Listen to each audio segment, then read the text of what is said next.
Good evening, everyone. I hope you're well. Sorry I'm a bit delayed this evening, but I've been teaching and then coming back to make sure that my children are sorted out and in bed.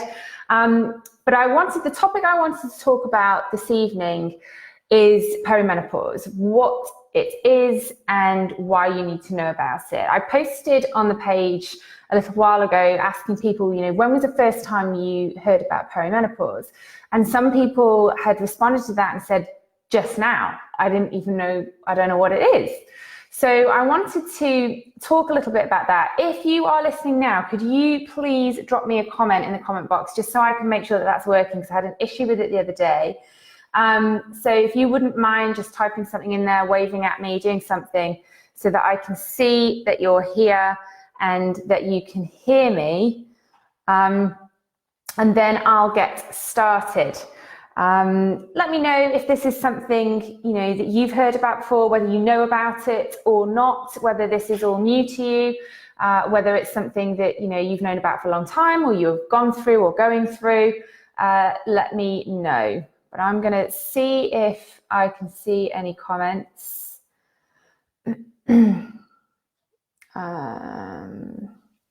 Let me check on here just to make sure, because I don't want to miss any questions as we're going through. Let's see.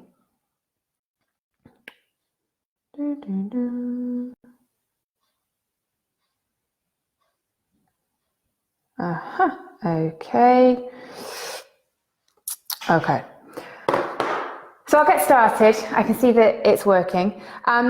So perimenopause, what is it and why do you need to know about it? Well, perimenopause is the period for about 10 to 15 years. It depends, the length of it depends on each individual, in the run-up to menopause. So it comes before menopause, and menopause is defined as, you've gone 12 months with no period. So once you have gone 12 months and you've not had a period, you are in menopause, you're menopausal.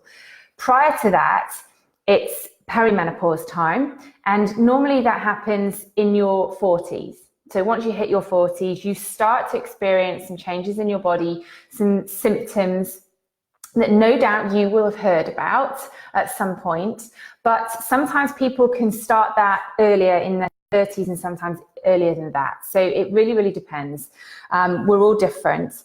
But the reason that I want to talk to you about perimenopause is because some people just simply are not aware of it at all as a concept and what actually happens during that period of time. And there are lots and lots of symptoms that start to appear. So in the run-up to menopause, which on average happens around the age of 51, you can go through a period that can last 10 to 15 years where your body is starting to go through these natural changes. So you could start to experience changes in your monthly cycle. That might mean that you're going longer in between or shorter, or they're just erratic, you're bleeding more heavily or lighter. There's just a change that you've noticed with that. You can also get hot flushes, which most people associate with menopause, along with mood swings and anxiety. You can get night sweats, you can get sleep disturbances, you're just not sleeping at nighttime at all. Lots of different changes happen. And some people gain weight in that period as well. The stress levels can be pretty high, and things are going on that you don't always associate with your change in your hormones. So someone I was speaking to this evening actually said that her friend had actually gone through a period of depression and gone on antidepressants and had, from nowhere, and hadn't realized it was actually connected with the perimenopause and her leading up towards menopause. So the reason that I am talking about this is because a lot of these symptoms can be dealt with changes in your lifestyle.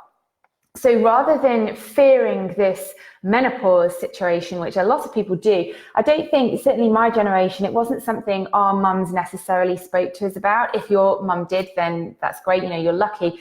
And it can be to do with genetics in terms of, when you go through the menopause. So it isn't, a good conversation to have with your mother to see what her experience was, might indicate what yours is going to be.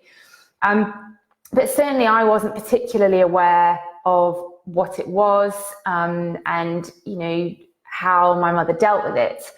And it can feel quite isolating because things are happening to your body that you don't necessarily feel in control of, you don't really understand. You just think, our natural way is I'm putting weight on, I'm not exercising enough, I'm not eating right. You blame yourself. You don't always understand what's happening. But we can control the controllables. There are things absolutely that we can do to make sure that this experience is not an unpleasant one, is not one that we feel out of control of.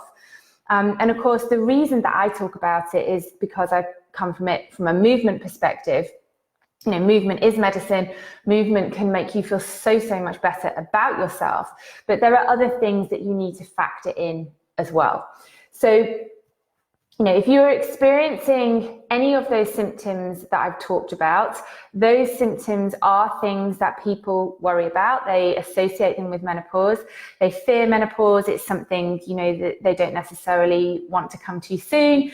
But actually, women are living up to a third of their lives in menopause now because, women are living well into their 90s. If you're going through menopause at the age of 51, you've still got a lot of life left at that time. So it's certainly not something that we want to feel fear about or not know about. We need to have a really good understanding of what is to come because, power is knowledge, and being able to talk about those issues and share them with friends because we're all going through the same things. We just don't always necessarily want to raise it. If you are in a friendship group and you are open and you're honest and you talk about all these things, that's absolutely fantastic because that will help. But aside from the, changes in your periods and weight gain and hot flushes and night sweats and anxiety and mood changes, of course, these are all things that you will be concerned about, that you will want to try and adjust and make changes to your lifestyle to deal with. But there are other things that we as women also need to focus on in terms of our health at this stage in life. And heading towards menopause and going into menopause also means that we need to pay attention to bone health, brain health, our nutrition, and particularly our heart health. Heart disease is one of the biggest killers in women, and the risk of heart disease skyrockets once we hit menopause. So, it's one thing fearing, what am I going to do when I get these hot flashes? This is really inconvenient when I'm in a meeting, or, these night sweats are so disgusting and they're keeping me awake and I have to keep changing the sheets and it's inconvenient and I don't like it. Absolutely, these are things that, are slightly inconvenient, but the bigger picture is we need to be taking steps now in our lifestyle to prepare us for that, to lessen those symptoms, but also to focus on the bigger issues which come hand in hand with that aren't often talked about when we're talking about those other symptoms. So there's 4 really areas in your lifestyle that you can start to think about and adjust and make changes to. And the first one is your nutrition, is your eating habits, your sleeping habits, your movement, and also your stress levels. And I talk about these 4 all the time, but this is specifically in relation to perimenopause. We need to be thinking about these 4 things for all manner of issues, but those 4 areas in our lifestyle, they are things that we can make changes to. We can start to adjust our lifestyle now. We can't turn back the clock. We can't press pause. We can't slow this down. It is just it's nature's course. It's what's going to happen. We can't change it. We need to adapt to it and we need to embrace it, and we then need to enjoy it. So the earlier we can start to think about that and start to recognize those symptoms, if you're in your 40s now and you've not thought about this before, that you may well start to spot some signs that you might be in that perimenopausal stage. And so now may be the time to start thinking ahead and adjusting your lifestyle so that you can protect yourself against things like osteoporosis, excuse me, later on. So, and heart disease and things like that. So thinking about your eating habits, you know, how are your eating habits? Are you eating too much? Are you eating the wrong things? Can you tidy that up a little bit? Are you having a glass of wine every evening to take the edge off? You know, so many of us are guilty of that. You've had a hard day, you come home, you deal with the children. The first thing that you do when they've gone to bed, possibly before, is reach for the glass of wine. That's not necessarily a good idea. That's putting your liver under a lot of strain. So making these adjustments, just having a look at your lifestyle, just be open and honest with yourself about what is happening with your lifestyle. Is there something that you can do to change that side of things, to change the eating habits? You know, when are you eating? Are you eating a wholesome breakfast? Or are you skipping breakfast and you're not really eating anything till lunchtime? Are you having a period of time where you're not eating? So overnight, are you getting at least 12 hours where the body is fasting, basically? So that you're giving your body time to replenish and rejuvenate and do all the necessary things it has to do without, you know, giving it more to do and digest at that time. Trying to make sure that you're getting, you know, a 12-hour period overnight where you're not doing that. So have a look at that area of your life and see if there are any adjustments that you can make or just consider for now. Second one is sleeping. Are you getting your 7 to 8 hours sleep a night? And I know this is challenging. It absolutely is. If you've very young children, you know, it goes without saying that your sleep is going to be disturbed. That can happen when they're older as well. It happens to me often. Are you going to bed too late? Are you, you know, having to get up in the morning after having only 5 or 6 hours sleep because you've got to get up, you've got to go to work, you've got to sort the children out?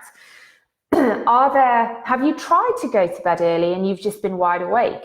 Or you're going to bed and you're waking in the middle of the night because maybe you've had a meal very late, or the type of meal that you've had has meant that your digestive system is then waking you in the evening, in the middle of the night. So having a look at your sleeping habits, is there something that you can do there to tidy that up? How would you, in an ideal world, get 8 hours sleep a night? Putting children to one side, there's not a lot we can do about that, but setting yourself up for the best night's sleep that you possibly can really, really helps you to deal with the issues that are involved, you know, the changes that we go through with perimenopause and menopause. If we don't have sleep, then everything falls apart. We're going to struggle to eat correctly. We're not going to have the energy to exercise. And we're going to be stressed out. It's going to raise the stress levels as well. So sleep is one of the most important things for you to try and work on, you know, in that period of time, and setting yourself up the best that you absolutely can to make sure that you are resilient and you're equipped to deal with the other symptoms that may start to arise. The third one is movement, which I feel very strongly about, and movement for me is key. I'm 43 now. I am most definitely perimenopausal. Movement for me helps everything. It helps me sleep. It helps me eat right because it makes me want to eat right if I'm moving and exercising. It helps my energy levels, helps my stress levels for sure. So are you moving? Are you moving enough? Are you doing the right type of exercise? You know, are you having a mixture of cardio, but also that resistance training? It's really, really important that we start to build that into our fitness regime, not least because in the back of our minds, we're also thinking about our bone health. So we need some impact exercise. We need that for our bone density to make sure that as we start to go through this natural aging process, that we're not heading towards osteoporosis. There are things that you can do now to help that process, to prevent that from happening. And obviously, exercise is going to help the heart. That is going to, alongside your nutrition, really, really help to keep things healthy and, you know, just move the body, get the blood flowing, keep the heart healthy, you know, get the heart rate up several times a week so that you're exercising that heart. It's very, very important. And that comes hand in hand with stress. You know, are you managing your stress levels? Is that something that you are coping with? Hang on, let me just see. Just want to refresh my phone, see if there's any comments. I don't want to miss any. So is there something that you can be doing to alleviate stress? And stress is a natural part, obviously, of our lifestyle, and it's not necessarily a bad thing in all situations. We're always going to have stress throughout our day, but how are you reacting to that? What is your reaction to stress? Do you find yourself flying off the handle? When someone says something to you, your husband perhaps, are you biting your head off? Are you being unreasonable? And these are all signs that, you know, either your stress levels are just too high, or you're starting to head into that perimenopausal phase where the moods are swinging a little bit, you're feeling anxious. Try and identify if there has been a change. You know, if normally you don't behave like that, are you finding that you're behaving more and more like that? Is that a complete change in you and who you are due to the aging process, or have you got a particular stress in your life right now which is causing that? So to have a real good tidy up and making sure that that is, you know, under control, that's something that you can control. So assessing that and having a really good look to see if there are steps that you can take. One of the factors with stress, you know, if you're not moving enough and you're stressed, is you're going to start seeing that weight is going to creep on, or you're retaining weight. You're finding it harder to get rid of the weight at that particular age. So is there something that maybe you could do to change that? If you are starting to put on the pounds a little bit, then there are certain things that you can do to optimize your weight when you're heading into the perimenopause and the menopause stage if you're gaining weight. Thinking before you eat. So we've already touched on that. You know, before you pick up or grab for the cookie or grab for something because you're feeling stressed and you're getting around, just stop. Think before you eat. It's really, really important. Cook more. So plan ahead. You know, if you're doing an online shop, maybe planning ahead. Don't just scrolling through and buying things that you normally buy, or the same if you're going shopping. Take a list of you, make sure that you've planned that food out for the week, and that you are not then looking in the fridge and staring into the back of it, not being able to find something and grabbing the nearest thing, I don't know, a bagel or something that's just sitting around. Be more intentional about what you're planning and what you're eating. Move more. So stand more, move about more rather than sitting. If you have a job where you're sat at a desk, set an alarm on your phone, or drink more water while you're sat there. Hydrate yourself so that you have to get up and go to the toilet. It makes you move. So make sure that you are moving more, you're standing rather than sitting. If you get the opportunity, if you're speaking on the phone, you can do that. And your stress management, we've just talked about that. Try and assess, you know, on a scale of 1 to 10, where your stress levels are, what's happening with that. And see if there's something that you can change to reduce that stress level. Serotonin. How much fun are you actually having in your life? What are you doing on a daily, weekly, monthly basis to make sure that you are having fun? Life shouldn't be so serious, and neither should be your nutrition, actually. You know, when we talk about eating well, that still needs to taste good. So what are you doing that is fun in your life? It's really important to lift those serotonin levels to make you feel good. Sex and other pleasures. You know, pleasure does not just have to be about food. There are other things that we can incorporate that, you know, may well have been forgotten or you're not particularly feeling like because you're perimenopausal. You know, can you take steps to find those pleasures that are separate to food? You can embrace those and really start to be a little bit more intentional about doing that. Sleep, I've just talked about at length. That has to be a priority. In this list of things that I'm going through now, sleep absolutely has to be a priority. So please try and think about that. Is there anything that you can do to tidy that up and to get the 7 to 8 hours sleep in every single night? Strength, mental and physical strength. So how resilient you are mentally to things that are going on in your life. As I just said, if your husband asks you a question, are you turning around biting his head off? Can we just be a little bit more resilient, lower the stress levels, and think about being stronger mentally? If you feel stronger physically, often you feel stronger mentally as well, because you feel good about yourself. So making sure that you're doing the right types of exercise. Moving, so that, if you find that you're out of breath when you climb the stairs to say goodnight to the children, you need to be thinking about, am I moving enough? Am I raising my heart levels? I should be doing more cardio during the week. I should be looking after my heart health, thinking about menopause, thinking about heading in that direction.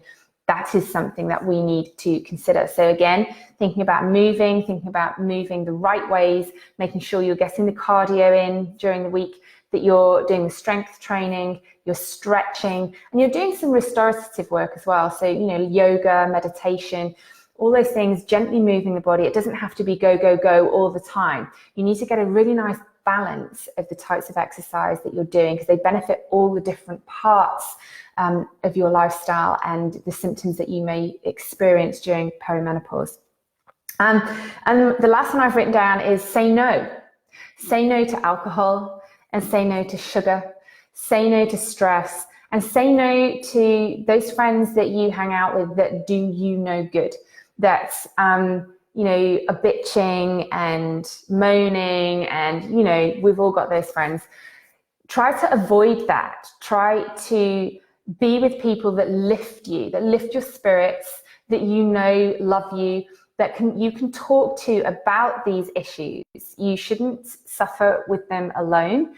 And there are lots of things that you can do to change that. So say no to things that are not doing you any good, that are not helping your symptoms. I remember speaking to someone a few weeks ago who said if they have 1 glass of wine in the evening with their meal, the night sweats come on, the anxiety levels lift. There's a direct correlation for that particular individual with having 1 glass of wine and then seeing these symptoms of perimenopause creep in and show themselves. If they don't have the alcohol, they don't see them as often. I mean, it's your choice. If you don't mind having the night sweats and you'd rather have the alcohol, that's your choice. But all I'm saying is being aware of these symptoms, being aware that they are natural, it's the body's way, it's, we're going through an aging process that is to be embraced and celebrated. We're going to live a long time, hopefully, after that has happened. And so we need to adapt and look after our bodies in preparation for that. And that can start anytime, in your 30s, in your 40s, even if you've gone through menopause, there are still probably areas that you can work on. But knowledge is power, understanding that and understanding, yes, okay, there are all these symptoms that are not particularly nice, but beyond that, looking at the bigger picture, at the health, thinking about your bone health, your brain health, your heart health, and your nutrition as well is really, really important. So I hope you found that helpful. If you've got any comments or questions, I can't see any questions, but I have been having issues with Facebook on my lives. I don't know why, I just can't see the questions. But if you have asked questions and I haven't responded, I'm sorry. I will try and pick them up after and answer them for you then. But just if you've got any comments, please let me know. And if this is new to you, was it helpful? If this is not new to you, have you already taken steps? Are there things that you're doing that you have noticed have had a really good impact on helping you through that stage, that have lessened symptoms? Lots of people report really great results through meditation to help with stress levels, for example. So if you have experienced any of that and it's worked for you, I would love to hear that story. Please let us know below. But thank you for joining me, and I will have a look at your questions if there are any when I get off. All right then, everyone, take care and have a fantastic week. Take care.